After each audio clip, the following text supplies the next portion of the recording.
If you work in law enforcement, I have a very important question for you, one which soon may be a matter of life or death. I'm sure some people become police officers just so they can boss other people around, but I'm going to assume here that you mean well, that you want to be one of the good guys, in which case, my question is this. Is there anything the politicians could enact into law that you wouldn't enforce? Is there any order that you would refuse to carry out, or will you do absolutely anything your bosses tell you to? In the U.S., police have already obeyed orders to fine or arrest people for a wide variety of harmless activities, such as dancing at the Jefferson Memorial or having a vegetable garden in their front yard. Police have even gone so far as to execute violent paramilitary raids on food co-ops and organic farms. For decades, police have been carrying out armed home invasions, forced property confiscations, and other acts of violence against people who weren't hurting anyone, but who engaged in behaviors or habits which lawmakers have arbitrarily declared to be illegal. You may be comfortable in assuming that you'll never receive an order to do something truly immoral. But the fact is, with every order you receive, you have a choice between obeying without question or relying on your conscience. No doubt there were cops a few years ago who never expected to be ordered to disarm innocent people, to do door-to-door home searches without warrant or probable cause, or to detain and interrogate people for merely driving down a road. Yet police have since been ordered to do all of these things, and almost without exception they obeyed. So it's not unreasonable to ask, is there any point at which you will draw a line and say, no, that I will not do? And if you won't draw such a line anywhere, if you will do absolutely anything your political masters tell you to, how are you any different from the enforcers of Soviet Russia, Red China, or Nazi Germany? You may be tempted to say, I don't make the law, I just enforce it. Or to argue that if some legislature, court, or some authority above you says it's okay, then it must be. But keep in mind that this is exactly what the thugs of every tyrannical regime in history said to justify their actions. And how do we remember those people now? As courageous, noble law enforcers? No. Unless you want posterity remembering you as a heartless, mindless pawn of oppression, then you'd better decide, and decide now, where you will draw that line.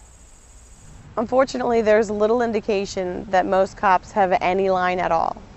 The incidents of police officers refusing to inflict injustice upon the people are extremely rare.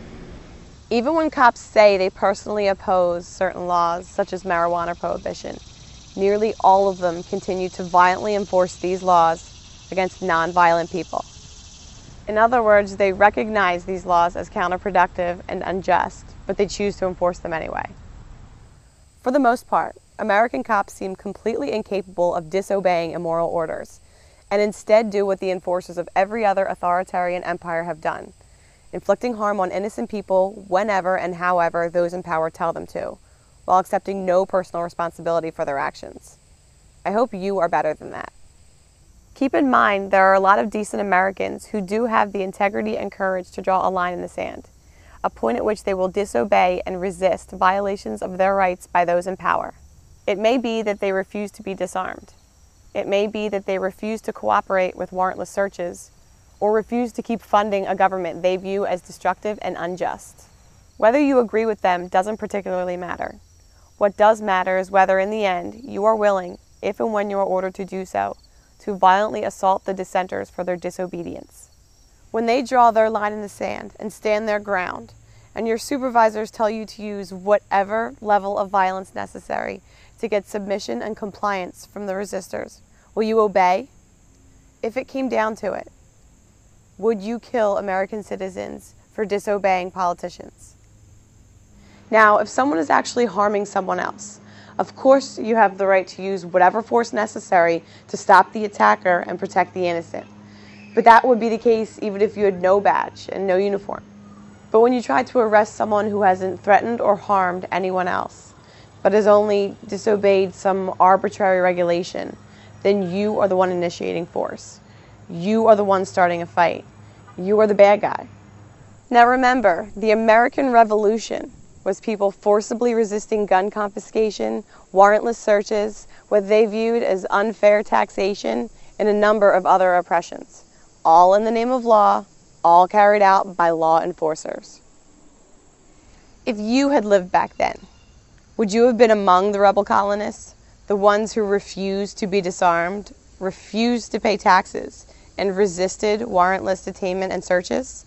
Would you have sided with the signers of the Declaration of Independence, or would you have been among the redcoats, the law enforcers, assaulting, caging, or killing any colonists with the gall to disobey the king?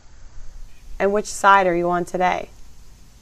Of course, the message you'll get from your superiors, the politicians, and your fellow officers is that it's not your place to decide which laws to enforce, and that as long as you faithfully follow orders, that you can't be held personally responsible for doing as you're told. But that is a lie, a horribly dangerous lie. At the Nuremberg trials, it was established that the excuse used by the Nazi law enforcers that they weren't to blame and shouldn't be punished because they were just doing as they were told did not relieve them of personal responsibility for their actions. And make no mistake, if you choose to blindly obey unjust commands, and one day your intended victims decide to fight back, saying that you're just doing your job will not make you bulletproof. It may be your own life you save by deciding now at what point you will choose to be a moral, responsible human being instead of just an obedient pawn of those in power. Ultimately, only you can answer the question of where you will draw that line. But really, the only moral, rational answer is this. If something would be wrong for you to do without a badge, then you shouldn't do it with one either. The idea that uniforms and legislation can give you special rights is both false and horribly dangerous. Nearly every large-scale injustice in history was committed by people who wrongly imagined that their position of authority made it okay for them to do things that other people have no right to do. Like everyone else, you have the right to use force to stop attackers and protect the innocent, and when you do that, you are the hero. But you have no right to be the attacker, even if it's your job, and even if the aggression is called law. Always, in every situation, you and you alone are responsible for what you do. Wearing a badge and a uniform and doing whatever you're told does not make you brave and noble or deserving of any respect. Just following orders is a coward's excuse. If your job requires you to assault or cage people who haven't threatened or harmed anyone, then quit. Being an actual protector, doing the right thing no matter what anyone else says, even if it means disobeying orders and breaking the law, that takes courage and integrity. That makes you a hero. So, do you have enough of a spine to draw that line? Decide now, before your failure to think for yourself results in damage that cannot be undone.